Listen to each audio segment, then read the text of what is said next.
Welcome, everybody, to the Smart Connector podcast. I've got a very exciting guest for you tonight, Elliot Kay. Welcome, Elliot. Hello, hello, hello. So Elliot helps business owners and experts stand out above the noise like a giraffe for all the right reasons. And he shows people how to use public speaking to get visible, attract more clients, stand out, and become the go-to brand in their industry. So if you have the product or service and you get great results for your clients, but what's missing is a visibility, voice, and finding the right speaking opportunities, Elliot is your go-to guy, because you're on a mission to create 10,000 giraffes, aren't you, Elliot? I am. That is the target for the year, to impact 10,000 business owners to be more giraffe. That's Be right. more giraffe. And as you can see tonight, Elliot has actually got his amazing giraffe outfit on. Elliot, do you wear that every Thursday night? I don't think anyone's ever asked me that question, Jane. No, it's only by special request that I wear it on a Thursday night. But I wore it last night for another interview, and I've actually ran 10 miles in this giraffe outfit. So yes, I don't wear it all the time. I mean, I did attempt to kind of seduce my wife in the giraffe outfit just before coming on air, but she really wasn't interested. I don't know why. I can't. Really? So she said, just go and do that stupid interview. No, I got the, I'm tired. I got the thing, I got that. Just a complete brush off. Like, she found it funny more than anything. But, and I was being ridiculous. So that's why you were late for our interview. Exactly. No, I wish. There's nothing like that. Yeah. I do want to qualify that while I'm delivering this message in a fun way and I'm wearing a giraffe outfit, there's a very serious message behind it. So it's not, look at this guy, he's a bit of a tool showing up in a giraffe outfit.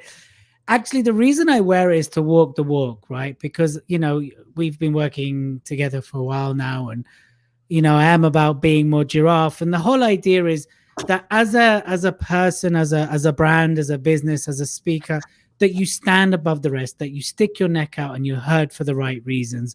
And sometimes to get the point across, I need to walk the walk. So, if I'm going to talk about being more giraffe, sometimes I need to show up more giraffe.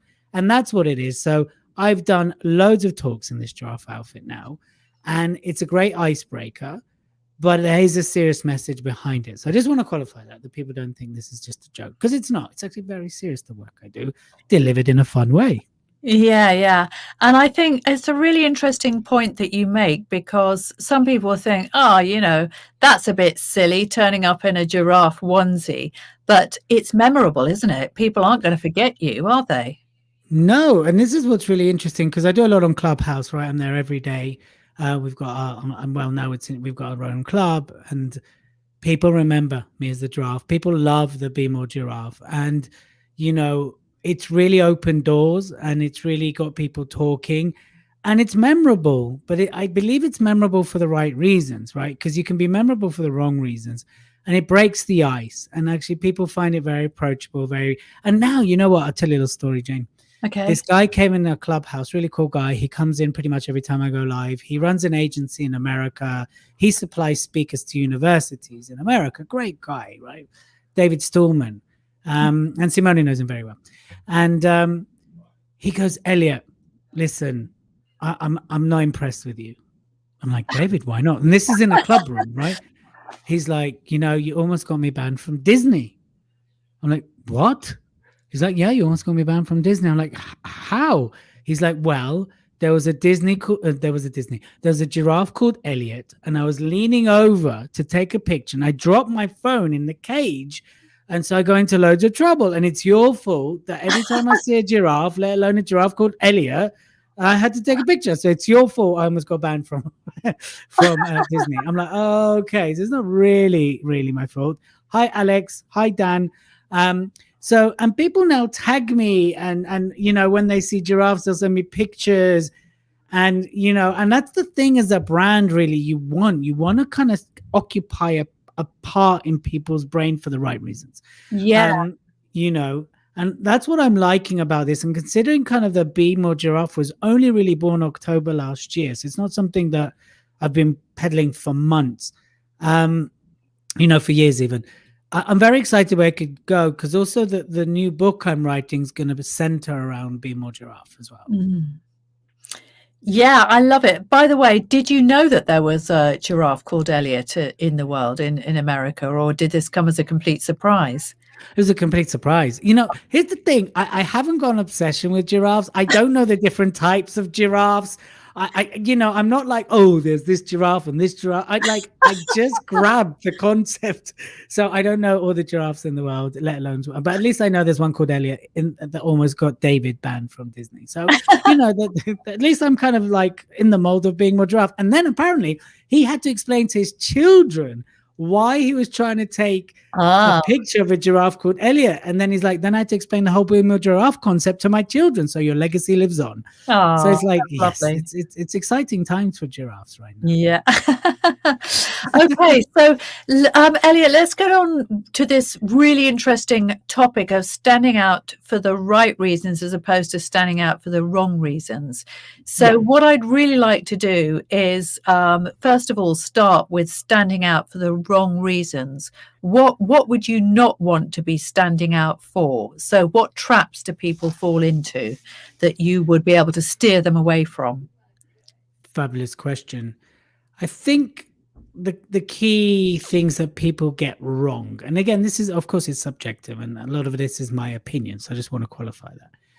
I think, it's very hard to recover from a bad reputation, right? So you don't want to stand out. You don't want to stand out and be known for the wrong reasons, that your brand isn't authentic, you're not congruent, you don't deliver on your promises, you lie on stage, you mislead people. I think those are all that isn't giraffe, that is ostrich, right? Where, you need to bury your head in the sand big time. So that is one thing you should not be known as. I think it's very easy to ruin a reputation in the world we're in. And people these days they're wise. You can make a statement and people can check you out. They can verify you very easily. And those who are savvy will do it. And if there's one inkling of incongruency, someone picks that up and plasters it everywhere. So those are kind of things you don't want to get known for. Yep. Right. I get that. Definitely. Yeah. Because that's bad business. And that is not giraffe. That is more like, I'm trying to think of a really horrible animal. I can't think of one right now. Give me a really bad animal. That's cockroach. Cockroach. No, you definitely don't want to be thought of as a cockroach, do you? They're definitely not. No. Or a rat. A rat. Or a rat. Yeah, rat, there we go. Rat, cockroach. Exactly. So those are things you definitely don't want to do. And a lot of people end up doing that even if their intention's really good. And I think a lot of that happens is because they follow certain people, and that's how certain people do things, and that kind of like normalizes it. And then as a result, they end up doing it like, well, I wasn't doing anything wrong. That's just how I was trained. It's like, And I think that's really in certain industries a problem, that it's normalized. That it's made okay. And I'm like, no, it's not, because in other professions, you get done for fraud, you would get done for stealing, you would get done for cheating. And in other professions, it just happens, and it's the norm, and it's terrible. It really is. And as you said, lies are endemic. And, I have another business in property, and I've been through some property training. And in that sector, a lot of people do tell lies. They definitely do, all the time. And it's absolutely endemic, and I think it still is. It's just one of those industries where there are people, I was speaking to somebody about it today, people on the fringes who are, they're criminals, or they're semi-criminals. They sociopaths. They are, yes, exactly. And as you said, what happens is those kind of people attract people like them. And I think if you're a good person, and if you go out there and show up with integrity, then you tend to attract those kind of people as well. So that's another good reason to be more giraffe, isn't it? Because if you're going out there and being a truthful, honest, upright, good person, then you will attract those people into your world, won't you? Yeah. And, I do think that sometimes as a result of being authentic, being real, being honest, being congruent, it can appear that growth is slower, because it does appear that those who cheat, lie, and do all the horrible stuff that we're talking about seem to get there faster. But I tell you one thing, they look over their shoulder a lot more, and they're a lot lonelier, and they're a lot more anxious, even if they're sociopaths, right? And I Yeah. know a few that are, and I know you and I know a lot of the same people. Yeah. It is not a nice life. Yes, they might have money. I mean, there's no taking. Yes, they might have a lot of things that a lot of us aspire to. But I tell you what, there is a lot of them are paranoid. A lot of them are very isolated. A lot of them are very lonely, and they can't trust anyone.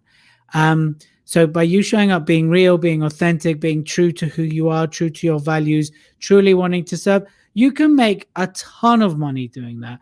There is plenty of money to go around. You can make millions and millions by showing up exactly who you are, and that is being more giraffe these days, by the way. And you can still achieve what you need to achieve. It might not be as quick, but do you know what? It'd be worth it, and your legacy will be better. I'll tell you a quick story, Jane, if I may. I remember years ago, I was talking to one of my mentors. I tend to stick to mentors. I'm not one of the jumps from mentor to mentor. So one mentor I had for 7 years, the other mentor I had for 5. I've had other mentors along. I'm quite loyal to my mentors. And I remember I was gearing up to a launch of something, and I said to him, look, when do we get pushy on sales? When do I start to really push the sales? And then he said to me, Elliot, the moment you want to lose your reputation. And I was like, wow. okay. That was like, truth bomb, drop the mic. Wow. And that really stuck with me. He said, the moment you start to have to push sales, the moment you become pushy with sales, is the moment you'll lose your reputation. Wow. Like, wow. That's very, Exactly. very wise. That is so cool. Yeah. Yeah. It really changed a lot about, well, it definitely changed how I was approaching the launch at the time. And it really got me to think, like, why would I need to push sales? And I Yeah. know it's okay, and it's okay to push people, to make a decision, but not necessarily in a pushy way.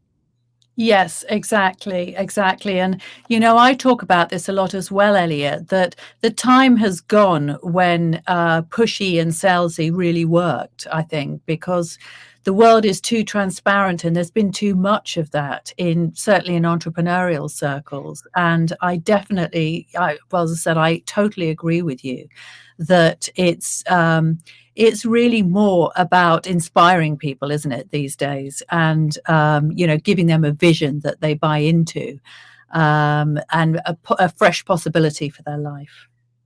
Yeah, I think, especially with what's gone on for the last year, and thank you for that comment, Alex, by the way. I wish it was my wisdom. I guess it is my wisdom now, but, uh, you know, I think because what's happened in the last 12 months, 13 months, and, I think everybody's still holding their breath quite a bit, right? Is people are really craving connection. They're craving community. They're really they want authenticity. They want their leaders to be real. They want people that are guiding them to shine the light, but to be real people. And I think, because of what's happened in the last 12 months, we feel very betrayed. I mean, even if you think that, especially in the UK, that the government's done a great job, there's so many aspects that people still feel betrayed, right? Yeah. And I think people have craved connection. They've craved community. They've craved people caring for them. And I Yeah. think that goes back to where you're at. And the guys that have thrived in the last 12 months are the people that have done that. They've connected with their communities. They've served their communities. They've been real about it. And therefore, they're going to do very well when we come out of this. Why has Clubhouse done so well, right? Whether you love it or hate it, right? It's not even a year old. And it's worth $1 billion, right? It's been valued, and it's not even gone onto the stock market. Why has it done so well? Because it offers instant connection. It offers a global community, right? And that's what people have been craving. Plus, you can do it in your pajamas and no one knows what you look like because there's no camera. So then it gives that whole other layer that you have to look good, wear giraffe outfits. You can just have that in your picture. So that's the reason why Clubhouse, when it came out, it just exploded, and it's still going bigger. And soon they're going to open it up. And I feel that's a big reason why Clubhouse has done so well.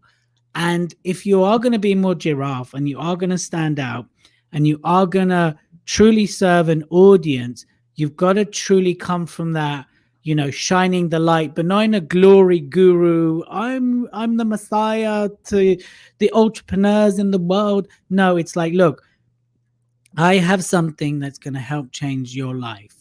And I'm going to share that with you because I truly care about this community. Sure, it's okay to charge. It's okay to make money. It's okay to do all that. I'm not one to go, no, you got to help, but not making money. Oh, no, that's not the way to do it. I'm not about that. Right. And I don't, you can make a lot of money too, as long as the intention behind that is real, is true, and is of service. I mean, today we did a room about what does it take to be an elite speaker? Like, what is it about elite speakers? Like, because we did what we call a mindset reset. Yeah. And all the big speakers in the room who had huge followings, who had done big gigs, we're talking people who've done stadiums, talked about the number one thing you need to do to be an elite speaker is serve first. And these are people that get paid hundreds of thousands of pounds to speak. And they're all going, they're not talking about the skill at this point. Of course, you need that. They're not talking about storytelling. Of course, you need that. They're not talking about, they're talking, no, you come from service first. You have a purpose, you have a passion, you have a reason for standing on stage. That is the number one starting point. Then you hone your craft, you hone your skill. And that's what makes you world class. Anyway, I've been talking a lot, Jane. I'll be quiet. Oh no, that's amazing. Thank you so much for that, Elliot. And it's really great to hear, that what those, as you said, world-class speakers are saying about service. I think it's just so powerful. And I think for me, that is also the difference between people who are world class and people who are just also rans, because also rans, they measure what they're giving and they hold back, they withhold. And they're calculated about it, and they come across as mean-spirited. And I think the people with really big hearts who, as you said, they put service first, they're the leaders of this world, aren't they? And that's the reason why they become those world-class number one speakers, because leaders would never consider doling out little bits of wisdom here and there, because that's not what they're all about. So it is world-class speaking really also about world-class leadership, I guess, is the question. 100%. Hello, Facebook user. I can't see your name. Hello. No, absolutely. And, the reason I love working with entrepreneurs and I love working with business owners, it really buzzes me when I sit there and I'm like working with an investor on their signature talk, or I work with a CEO on their signature talk, and I see the transformation, because I know that person's going to go and impact an industry. Like that gets my juices going. I'm like, whoa, I come off the sessions and my wife is like, oh my God, you're all buzzing and bouncing everywhere. You must have had a great session. And that's me. And because I believe leadership, entrepreneurs are the real leaders, right? Not to discount politicians. They have their role. Okay. I have nothing against politicians or politics, but I believe that entrepreneurship moves faster, it influences quicker, and it lasts longer. And, I don't want to discount the achievement of some amazing politicians, but I'd rather spend my time working with people looking to reinvent the system, reinvent an industry, reinvent ways of doing things more efficiently and better, that truly come because they care about a problem, than someone that's playing the system, right? And that's the difference for me. And that's why I see, if we look at a lot of the people that we look up to, especially in the space we're in, a lot of them are entrepreneurs, whether you like them or not. Like, if you look at Elon Musk, who's currently disrupting like 8 industries, right? He's really only known for 2, but he's disrupting 8. When his mission is to save the human race, you're operating on a completely different level. And I love about Elon Musk. It's like, yes is a yes, a maybe is a yes, and a no is a delayed yes. And that's how he functions. It's like, there is no with him. Plus, he's incredible. Obviously, his mind works in a completely incredible way. But again, there's so many entrepreneurs, and there are also entrepreneurs that you don't know about that are doing some great stuff. So yeah, I completely with you that, it's leadership. Standing on stage, being of service is leadership. Probably the number one thing of great leaders is to be of service. And then we can look at that historically. They've been of service to a cause, to a community, and sometimes to a nation, right? Oh, So yeah. Well, absolutely. And you think about some of the great speakers like Martin Luther King, for example, people, speakers like that have literally, they've moved the whole world. And they are just, they don't think about, am I going to be liked? Is everybody going to like me? Do they? They just think, I stand for justice. I stand for truth. And I think that is what's so exciting and so powerful about the best speakers, is that they are so much themselves, and that they put purpose and passion and people before profit or their own selfish motives. And that's, amazing. yeah, I mean, that's a great comment there, Alex. I can't quite read it all right now because I'm also listening to Jane speaking, but I think you're saying some great stuff there. But no, I mean, again, if you take Martin Luther King and you take some of the greats, the Gandhis and the people, they were absolutely of service to a cause. And it was a cause that was greater than them. There's a lot of kind of like, was Martin Luther King a nice guy? Did he have a good life and stuff? I'm not going to go into that because I don't really know. But when you look at his legacy and you look at his dedication to a cause and what he was willing to tolerate and suffer for something that he didn't even really get to see in his lifetime, that is true service. Gandhi, true service. I mean, we can come up with lots of those examples, but what a lot of them understood is if you play the system, it's going to be slow. But if you disrupt the system, it's going to come with a price, but it'll be worth it. And again, that is, true leadership. And if you think of even people of the last 20 years that jump to mind, those are people that are truly dedicated to a cause and also understand that they might never see what they've put into action. So, going back to Martin Luther King, his last kind of sermon, I've seen the promised land. He knew what was going to happen. He when he finished that, he sits down, he almost faints because he knew the next day. They say that he knew he was going to get shot. He knew he was not going to see his legacy, right? Again, we're not going to get into conspiracy theories, but you just watch his last sermon and he's saying goodbye. But he knew that what he had started was worthwhile, and if he had to give up his life, he had to give up his life. And that is service, right? Unfortunately, the world we live in today is still very divided. There's a lot of racial equality, and I mean, I don't think there's an excuse for it anymore, and I think as people, I don't want to go down the race route right now, but I just think, again, if we're going to be more giraffe, then we've got to stand for something that's for the betterment of humanity. And whatever that is, whether that be the environment, whether that be, sustainability, whether that be, bringing people together, but it's got to be done in a way that is ecological and is real and is balanced. And when you're standing on stage and you're of service and you're passionate and you're real and you're authentic and there's a cause you're fighting for, that's gonna make you more giraffe versus you delivering the same content that everyone else is talking about, churning this, and that's vanilla. That's ostrich. Put your head in the sand, okay? Everyone's saying that, but you might look at me, somebody might jump on your podcast and go, "Oh, this dude is wearing giraffe outfit." But you know what? If that's what it takes to stand out, for you to listen, to go, "What is he on about?" And I'm not interested if you like me or not. I mean, it'd be nice, but if I can land a message, right, and get you to think differently, then I'm good. I'm good with that. Amazing. So one of the questions that I wanted to ask you, Elliot, is as an entrepreneur, obviously we've all got businesses. We want to share the potential of our business with our audience. So we don't want to drift too far, do we? For example, there's lots of causes that I care about. But I also want to get attention for my business and for my business offer. So how do entrepreneurs get it right and be giraffe without being vanilla, I guess, is the question. So how can we dedicate ourselves to a cause without being distracted? Is that what you're asking?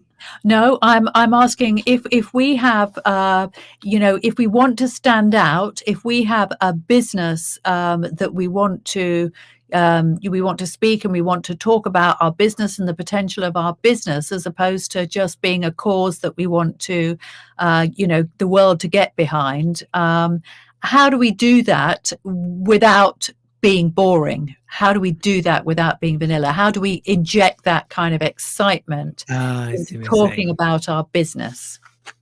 Well, first things first, you work with me, of course, Uh, right? So- but of for course. those who don't, I think there's several things you really need to fine tune, right? In all seriousness, I think you really need to fine tune your core message, like your brand core message, and to make sure that it lands on your ideal clients on a regular basis and your ideal market.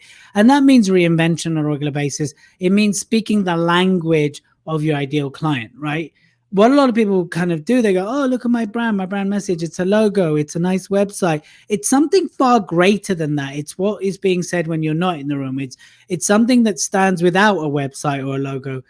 And I think once you can fine tune that and you get it to land. So what you want your clients to think is you're in their heads. Like, how do you know that? That's me. You're in my head, right? And Yeah. I'm not saying that's easy, but it's worth it when you get it right. Mm. I've done several trainings where people are like, "Oh my god, have you been spying on me?" And that's what you want to hear. No, not in a dodgy way. I'm not saying that, like, you know, in a good way. Like it's almost like you're in your head. So that's the first one, your core message. The other part to be more giraffe, yeah, you've got to invest in the skill set, whatever's right for you to stand out. You've got to dare to stand out, right? It's noisy. Everybody's online. Everybody's shouting. Think about it like that. Think about it like a really crowded marketplace. Two for a pound, two for a pound. Everyone's screaming, two for a pound. How do you stand out? That's where the magic is, right? So actually my next book is going to be all about this, right? But Oh, that's where you're going to be more giraffe. You need to think differently. If everyone's shouting, how do you rise above the noise without shouting louder? How do you grab attention in a way that is going to attract your ideal client, but not in a screamy, vanilla-y way? So that's the other thing to think about. The other way to do it is, is to speak in the correct places, to speak in front of the right audiences, so your messaging lands in front of the right people. yeah. Again, so you choose, right? You wouldn't go home with every person you date, would you? No. So you don't jump on every stage you're offered, right? And that's the other thing. I mean, it's okay when you're getting going to build up the hours, and we do say something like stage time is wealth time, stage time, of course. But you get to the point where you need to stop kissing frogs and hoping they're going to turn into a prince or princess, right? You start to choose the frogs you kiss because they're more likely to turn into a prince or princess. You get quite good at streaming the frogs that you're going to kiss. Do you know what I mean? So that's the other thing you really need to think about it. The other way to do it is profile raising. You've got to think of your profile, how you're showing up. Perception matters as much as, like, no, we're not materialistic. We live in a world where 3 seconds people have formed an opinion of you online, right? If you're that lucky, Google say, I came, I saw, I puked, I left, right? That's how long you have online to get someone's attention. Same on stage, you got about 3 seconds to grab their attention, then 30 seconds to maintain it, and then after that it starts the loop. So that's some of the other ways you've got to be more giraffe. You've got to stand for something that matters, right? And I think that's where the shift in paradigm has also moved to purposeful profits, right? You got to be purposeful with the profits you make. If you want to track millennials, if you want to track kind of the generations that care, you need to care. You need to care. Yeah. And so, yeah, that's how you be more giraffe. I kind of keep going off on the Jane. You keep inspiring these tandems in me. Like, I haven't been so gone off on these tandems for ages. Normally, I'm really calculated. No, it's great. We're having a great chat, aren't we? It just feels like you and me, doesn't it? Talking. I mean, it does. And I love the comments Alex is saying. I like that you like my giraffe outfit. Someone asked me yesterday if I'm going to start merchandising. I'm like, not yet. But if I get 1,000 orders, I might start merchandising, be more giraffe than really merchandise. Yeah. You know what? I'm just seeing it as a brand. I used to run a brand identity company, and it just flashed into my mind now, the kind of Be More Giraffe brand of furniture, because I've actually got a really, really cool chair, because I bought some fantastic giraffe linen a long, long time ago, just because I loved it. And I thought one day I'm going to find a place for that. And I covered this chair, this beautiful French chair, with a giraffe linen. And, actually giraffe can be, I mean, it can be all forms, can't it? It can be like a, onesie, a sort of velour onesie, or it can be a, a kind of top quality linen luxury chair covering. So I can see Yeah, it can be, sexy underwear, giraffe underwear. We can go with an endless it can. places we can go with. A You giraffe could. skirts, yep, mini skirts, Yeah, you see. yep, Yeah. quite But sexy. I am seriously thinking of giraffe pins. Like you own yourself a giraffe pin. Like if Yeah, someone's more giraffe, they get sent a giraffe pin. I So like I'm that. thinking that in all seriousness.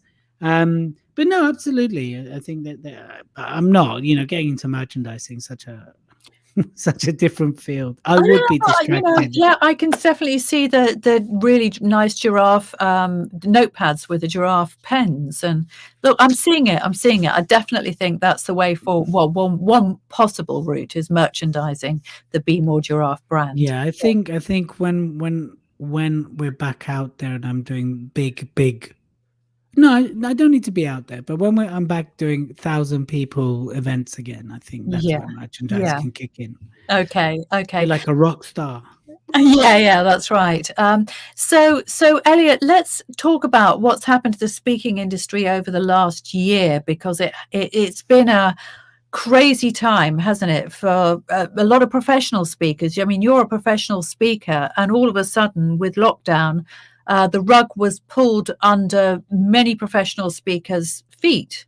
So, how do professional speakers, how are they recovering and pivoting from what happened and is still happening, I guess? It's a great question. So here's the thing.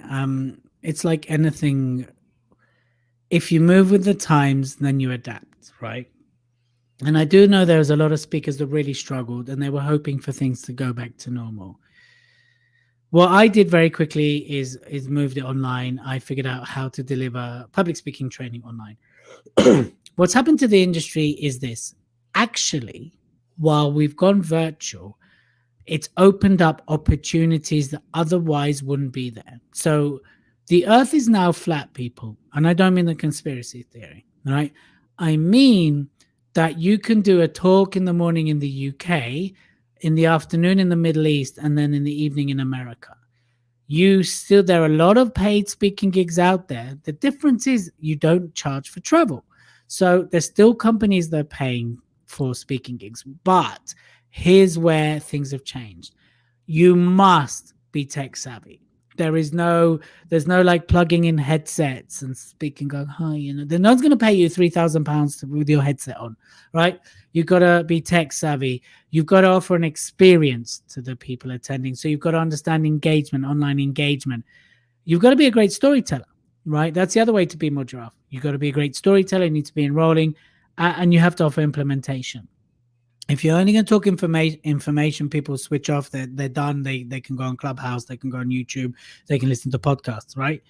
So the industry has gone virtual, but all that's really done is opened up more opportunity. And it's actually even the playing field, because a lot of big speakers have had to come down. However, some of those big speakers have maintained the space that they were occupying because, and I want everybody to listen carefully, you get paid for expertise, not your presence or the time on stage.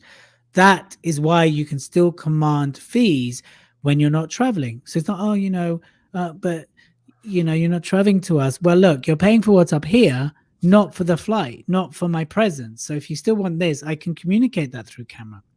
The way the industry is going, so the speakers that got that and clocked that moved with the times. The people that didn't got left behind. And there were a lot of speakers that struggled with camera. Oh, really? Like, yeah, loads of them. Because they're so used to the audience, they need the clap, they need that feel, they need that energy. You got to adapt. The other thing is moving forwards is we're heading towards a hybrid model, right? So digital speaking is not going anywhere. In fact, I wrote an article about this in a magazine I'm a contributor for. Digital speaking is the way forwards, because here's what's going to happen. Events will open up, but there'll be social distance events, which means there'll be a small amount of people in the room. The reasons we're going to go to hybrid events is because in case we have to go into lockdown again, they don't have to cancel the event and lose the money, etc., etc. They just take out the physical attendance.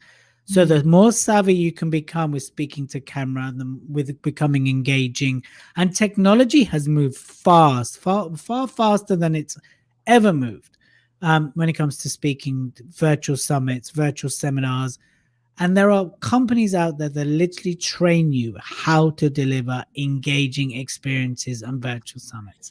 And that's the answer to your question. Yeah. I mean, I think it's very much what you were talking about, and I used to work in the theatre a long time ago. So I studied drama, so that was kind of part of my early life, if you like. But a lot of stage actors hated TV, for example. They would not want to go on TV because they love that buzz of the audience, and I completely understand that, because there's almost magical about that collective vibe, isn't there, of people being in the room, whether it's a concert or a theatre play or a speaking gig or whatever. It is magic, and it is special, and it is different when it's delivered through a screen. But there is also a special magic when you think about what we're doing here, when you think about the ease with which people can come together. And, we came together at very short notice for tonight. And, you're all way down there in the West Country, aren't you? And I'm up around London. And here we are sitting, as if we were next to each other. Just, we could be having a pint in the pub, couldn't we? If the pubs were open. Yeah, exactly. We'd probably be having the same conversation, right? Exactly. Yeah. So it's just getting used to a new paradigm in a way, isn't it? It is. It's a new world. There is no new normal. We're not going back to normal, that's for sure. There's just how things will pan out moving forwards. And the truth is, nobody knows. Nobody knows. I was listening to some really big key expert investors who massive hedge funds. And their conclusion was, we have enough data to know that we don't know what's going to happen. and that was their conclusion, right? Really? Yeah, that was their conclusion with the markets. That was their conclusion with the future. And that's a fact. Like, that's a fact nobody knows. Like, of course, no one knows the future, but nobody knows because we've never really been here. Yeah. So what you can do is equip yourself to be the best version of yourself in whatever circumstances. And what I've really enjoyed is how I've been able to reach people that otherwise I wouldn't reach. I've been able to speak on stages I wouldn't otherwise speak. I spoke in one Facebook group, and there's 25,000 people in that group, and a lot of them were watching in Pakistan. When would I ever do a gig in Pakistan, right? It was great. I loved it. And it was really nice. It was a little bit nerve-wracking to think there's that many people watching. But you know what? It wouldn't have happened. It wouldn't have happened without the pandemic, right? Maybe, but then I had to fly me there. So it's a horrible situation we're in, but there's a lot of good. I mean, I can't put, so there's a lot of good that's come out of the pandemic. It's been a sucky situation, but a lot of good has come out. I mean, there's so many businesses that are thriving. Of course, there's a lot of businesses that are struggling.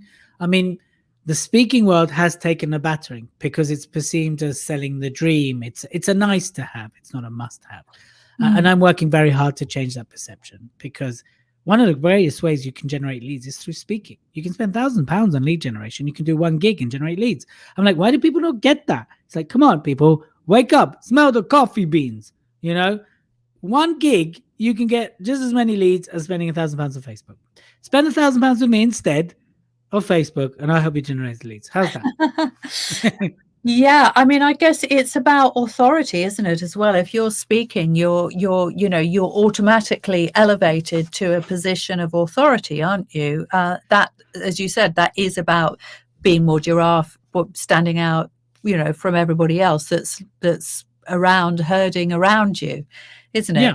Yeah, exactly. And it is about staking your claim, and it is about being brave, being bold, being different, but also using your voice for good. Like, if you're going to speak because you're going to do good in the world, not because you're going to manipulate people to spend money with you.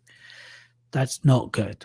That's bad. Yeah, bad. I don't like that. No. Very bad. Don't like that. No. No. So, Elliot, let's get on with some advice and some tips for our listeners here. So, I'd love to hear your 3 top tips to be a confident and entertaining speaker. Okay.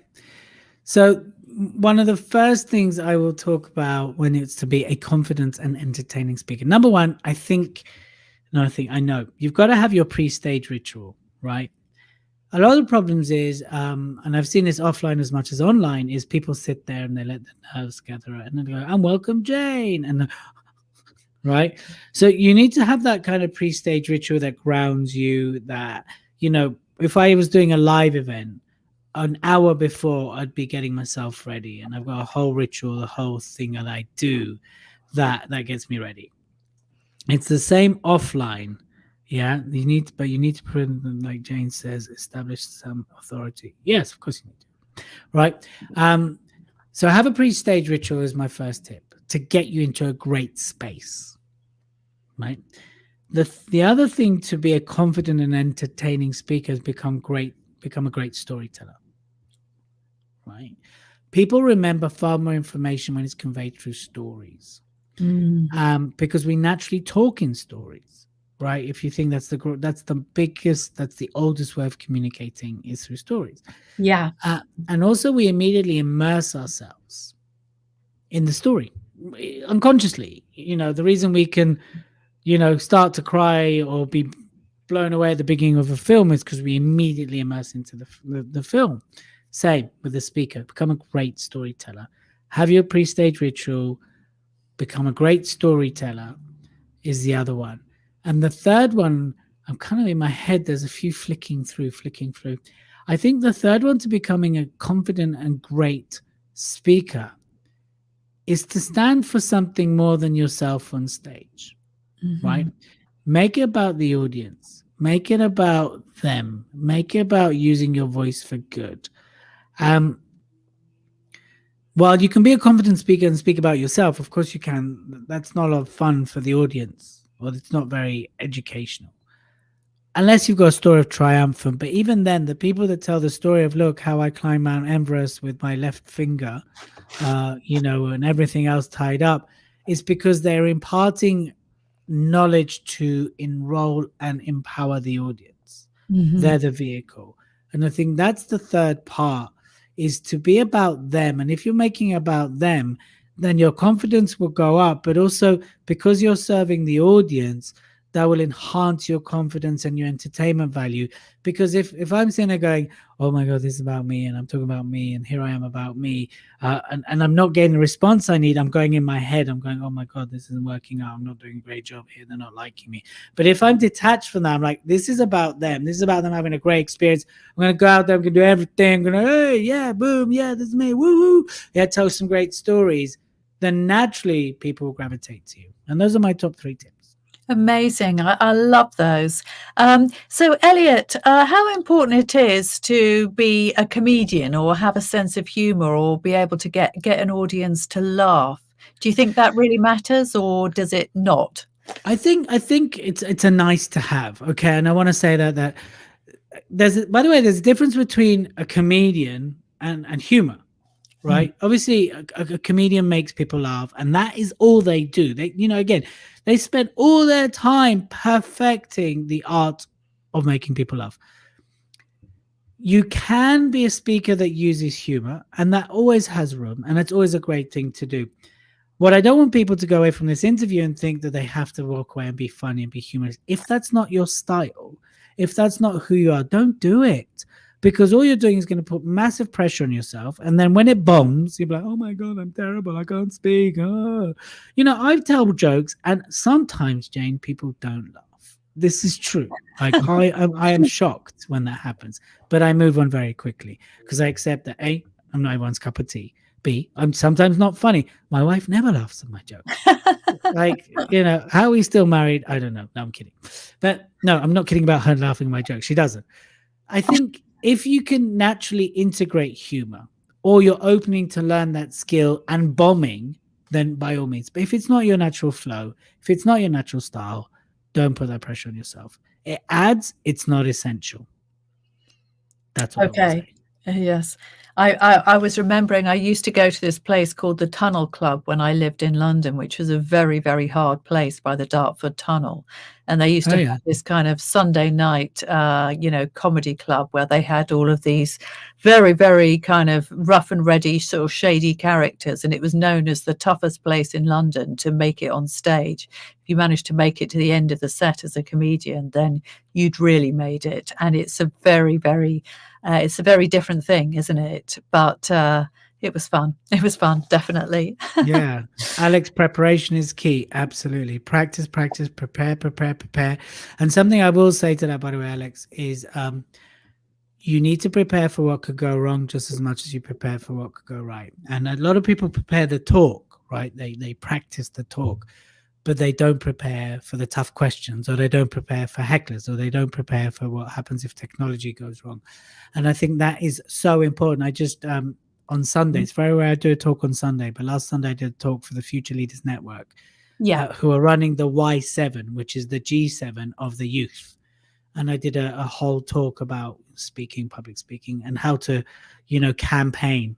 And one thing I really want to get them to know is, and take away was, you don't just prepare for the good stuff. Actually, you prepare far more for the bad stuff, the tough questions, the heckles, the comeback that come at you when you're trying to do something great.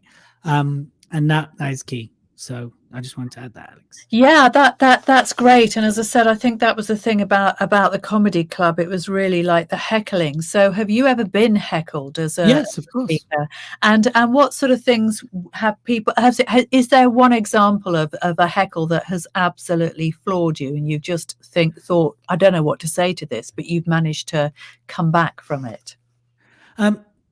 In fairness, I haven't had a heckle that's floored me, but I've had a couple that could. Okay. I've delivered a sales pitch that floored me, but I didn't get heckled. I just got a complete adverse reaction from the audience, and I'll tell you about that in a minute if you want. Oh. There are two that stand to mind, and I used to run this big seminar called Power to Succeed. It was 2 days. It was free. We used to get 100, 150, sometimes 200 people. I'd do every 2 months. And one guy, I remember him, he sent me this message going, Elliot, I'm known as the 50 Ideas Man. I can't wait to see your Power to Succeed. I think it'll be great.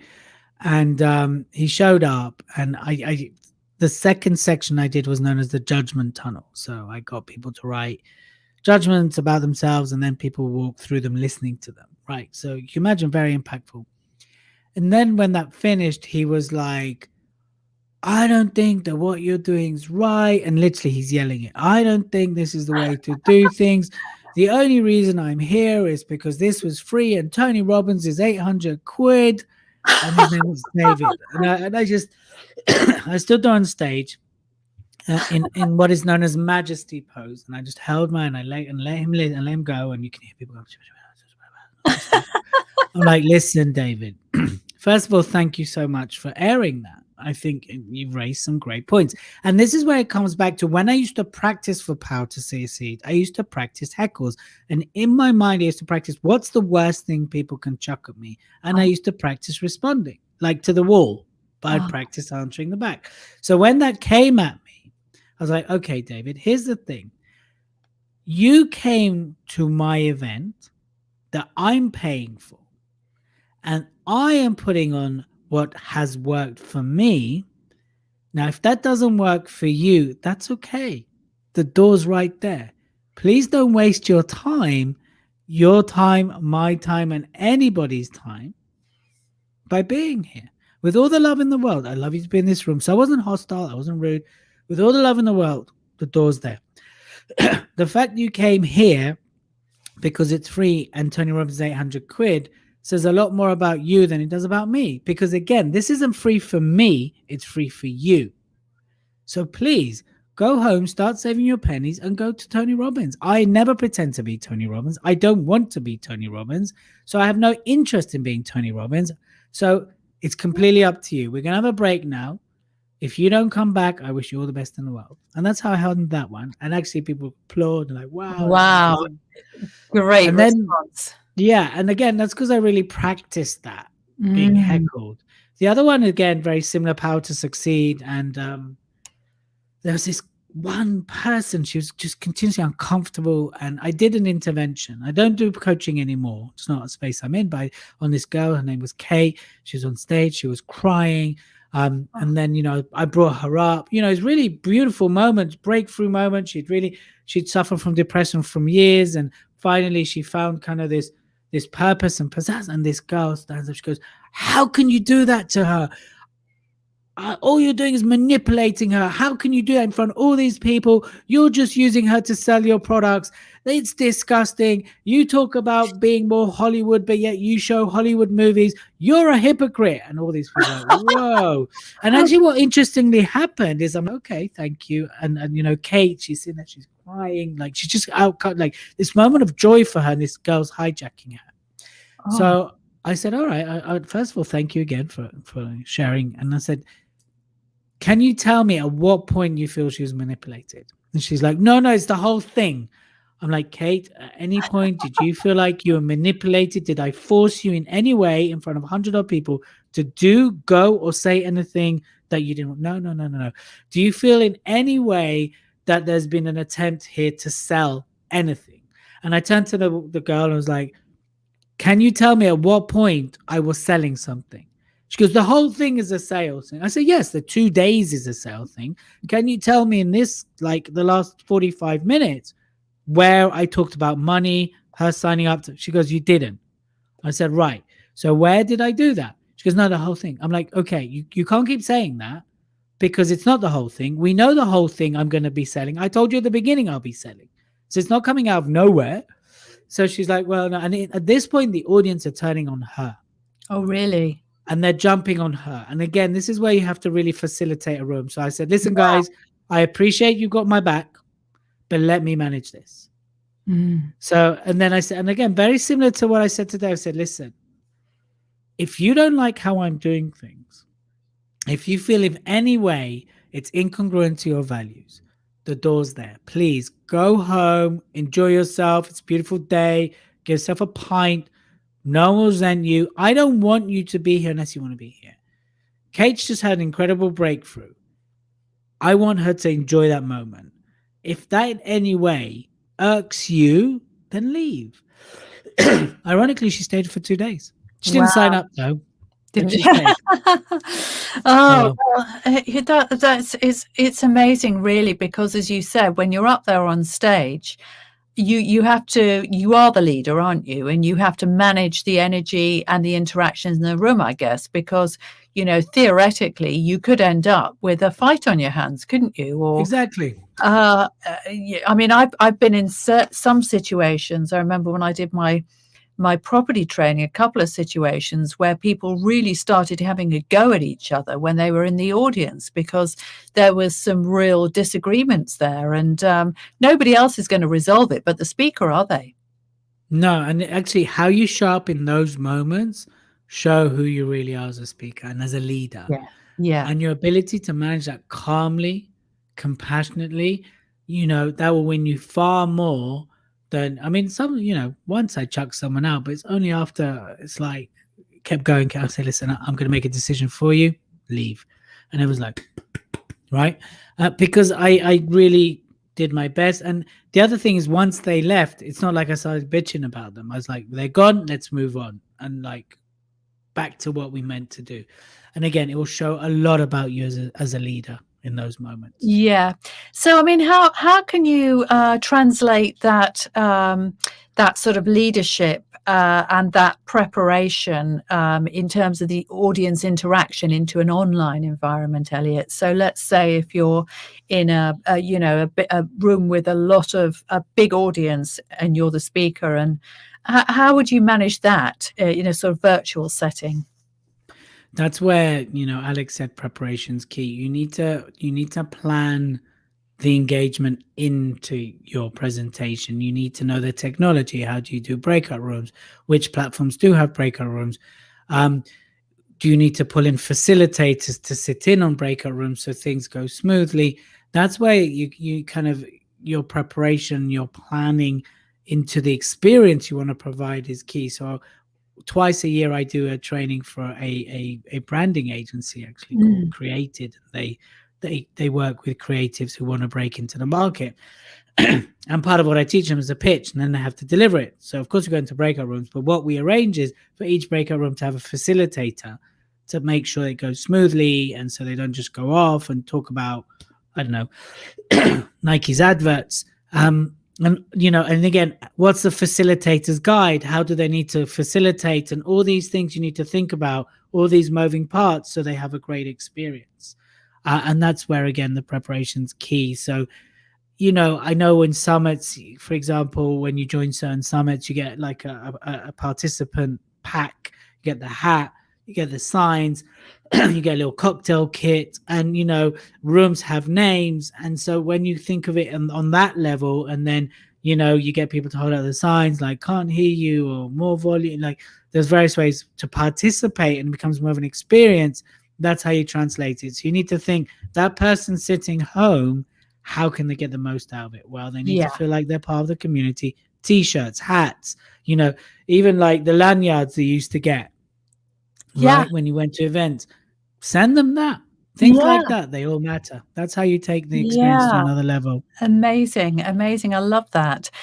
So Elliot, thank you so much for joining us tonight. It's been really, really strong interview. It's been so great, to get your wisdom and experience. So I'd love you to tell our viewers and listeners, before you leave, what's the best way to get hold of you? Okay. So I think that there's two ways. So we just launched a fairly new Instagram handle, stand_out_academy. I mean, that's kind of where my most attention is right now. So feel free to follow us on there. Get in touch with me on there. Send me a DM, send me a giraffe emoji. And the other way, of course, if you go to the website, speakerexpress.co.uk, there's also a speaker assessment of how influential are you. So just click on that. It's, speaker assessment. And then you literally get a personalized mark and an 18-page report, which gives loads of tips and advice on how you can be more giraffe and how you can be more influential as a speaker. So I think that's the best way. So my Instagram, stand_out academy. That was it. And then the other one, of course, is just go on the website, speakerexpress.co.uk, click on the speaker assessment. Or if you want to email me, just put hello and then at speakerexpress.co.uk. Best way to do that. But more than anything, go out there, be seen, be heard, and always use your voice for good. That's what I'd say to you. Amazing. Well, thank you very much again, Elliot, and look forward to seeing you again very soon. Tomorrow, in fact, I think. Tomorrow morning. Okay, Elliot. See you soon. Bye. Bye.